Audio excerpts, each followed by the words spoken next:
WrestleMania. Just saw Wolf of Wall Street, so I think this time we're Two more questions. In the back. You talked a lot about your legacy. This match is about your legacy with Bray Wyatt. Yes. What is in your future? You've accomplished so much. You've accomplished so many goals that only so many could dream of. And when you as a kid holding that belt, dreamed of. What else is next for you? First of all, thank you for the kind words. Second of all, when I say legacy, I say what I've built here in the WWE. Every time you have a match, you make an impression. And you guys will find out tonight that I'm not exactly New Orleans' favorite son. Some people will like me, some people won't like me. But I think what's fascinating about what I've done here is I've always stuck to my guns. I've always been open and honest, had conversations like this, just like, you know, we're talking and hanging out. I don't really hide anything. My life is an open book, even more so now with Total Divas available while WrestleMania is going on, so y'all better DVR tonight. And as these new talent come up, there's no shame in losing to a better opponent. There isn't. Sometimes you win, sometimes you lose. The shame in tonight, for me losing, is this young man wants to make a statement that I'm a liar. And he wants to put on notice everything that I've tried to work with, every conversation we've ever had, every question I've ever answered is false. And once the lights go out, there's a mad Santa behind this curtain. It's not really me. And that's another thing. That's where it gets personal. And tonight, when I say I fight for my legacy, like I said, I don't mind losing to the Rock. You know, I don't mind being defeated by if it's a new and up-and-coming superstar. But when their motive is that to destroy what I've built, that's not sportsmanship. It's not class. That's not the right way to do things.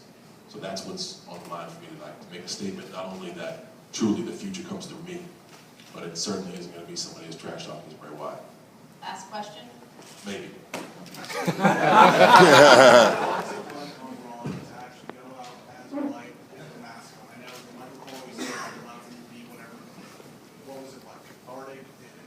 Well, I always judge our moments of excitement by the excitement of the audience.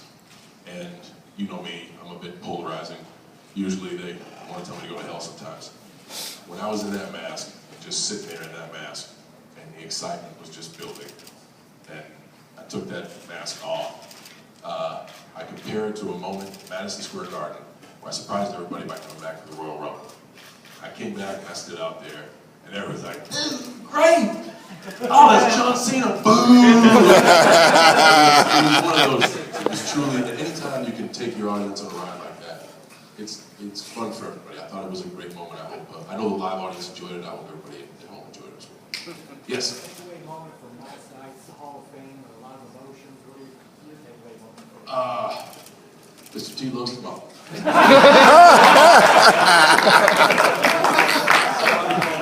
pretty safe to say. Yes? You mentioned Wolf of Wall Street. What's John Cena's favourite film? Yeah, that's good. That's tough too. Yeah, right now it's Scooby-Doo. That's tough. Because we get inspiration from films so much. Films tell stories, so do we tell live stories. That's a difficult question. You know what, I couldn't even pick a top 5 or a top 10. The Marine? Certainly The Marine is on the list of movies that were made. I'll tell you what, though, about the school, it was a very beautiful movie. That's my favorite film is The Note. Yes? Just now, I also caught Sting hinted that he'll be at WrestleMania next year. He said 31 is his favorite number. Any comments? News to me, Sting's coming to WrestleMania next year? He said 31 is his favorite number, and that he hopes that 31 will be the best one ever. Well, this is good news, because I have exactly 1 year to take face painting lessons from Goldie. So I'm prepared to Santa Clara next year. Nice. Yes? When are we going to see the rubber match between you and Rock? I always say I'm easy to find. You know, every pay-per-view, every Monday night. If it is to be again, I would love to do it again. I thought we had two great matches with 2 great years of build-up. But when you have the opportunity to do once in a lifetime twice, I'd be lucky. I'd be lucky to have it again. It'd be a blessing if you could. Yes? Has anyone called you yet about being in the Expendables franchise? No, usually they call me out for being a grown man wearing jorts. That's usually all they call me out for. Yes? What are your thoughts on the Ultimate Warrior speech last night? I made reference to all the good work you've done. I truly appreciate the kind words. I think he's in a difficult position personally and professionally. I think there's so much he wants to say about his career, but I wish he could take into perspective last night. There was a sold-out New Orleans arena to see him. If that's not a testament that you deserve to be in that Hall of Fame, then nothing else is. But it must be, I'm not in that position, so I can't speak for him. I just hope he understands. And everybody last night came to see him, and that's very flattering. Yes? Speaking of the Hall of Famers last night, if you could pick one of the inductees from last night, Don't like snakes, so Jake's out. Mr. T did pretty well in WrestleMania 1 as far as putting WrestleMania on the map, so he's on the list. You know, I actually had the opportunity, if my memory serves me correct, to wrestle Lita with one hand tied behind my back. So I got to wrestle a member of that class, and it was Lita. It was a fantastic match. Yes, way in the back. Thank you. Jim You're welcome. Telemundo 42. Yep. First time we got the Latino community involved with this. Can you get a word for the Latino community, please? Absolutely. I hope the Latino community saw the Hall of Fame last night, because Carlos Colon spoke very highly of both the Puerto Rican and Latino community. We are truly represented here at WrestleMania. Latinos are very strong here at WrestleMania, and we have an enormous following the world over. I just hope they enjoy the event tonight as much as every single nationality that'll be watching. Yes, in the back. Do you have any trepidation about? Jeez, just kidding. Do you have any trepidation about doing Total Divas initially and kind of putting your personal life and your home life on TV? I did. I consciously lived in stealth mode for over a decade, and was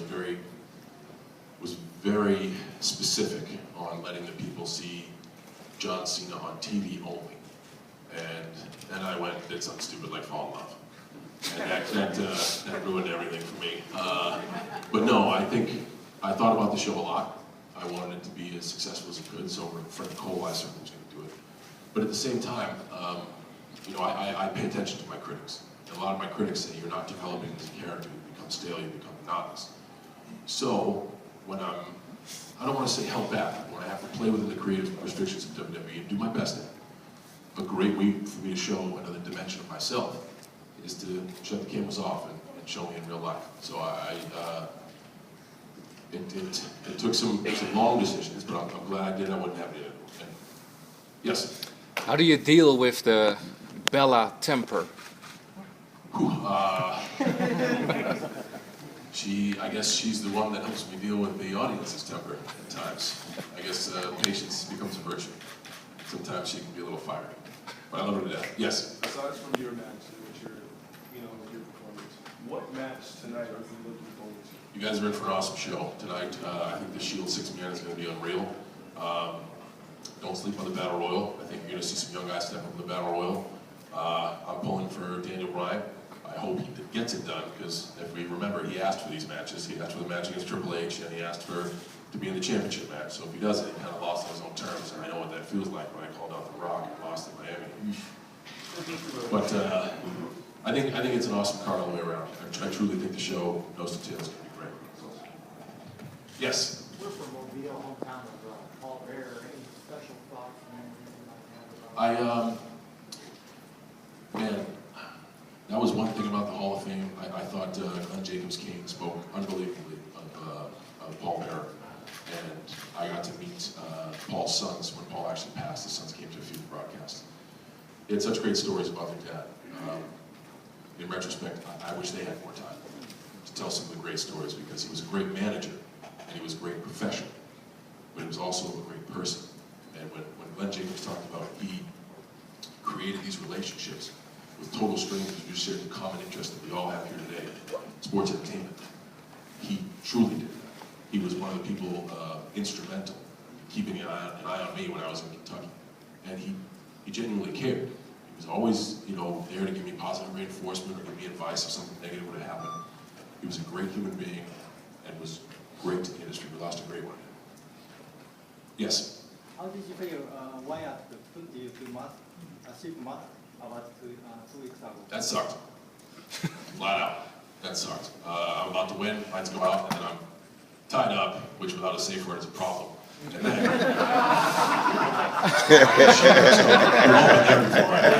that was a bit different. Okay, last question. Every Hall of Fame we see with Mrs. Skolin. What's Yes. your relationship with her? She is a very esteemed member of the sports and entertainment community. And not only that, she's a beautiful and wonderful lady. And I feel that she became distant from her second true love, her first being her husband, and her second being this business. And just offered a hand to reach her out to bring her back to where she belongs. I'm glad she's here. I'm glad she's here at WrestleMania. I'm glad she's here every year with me at the Hall of Fame. And I know she looks forward to these days every year. So she needs to be here. Guys, I hope you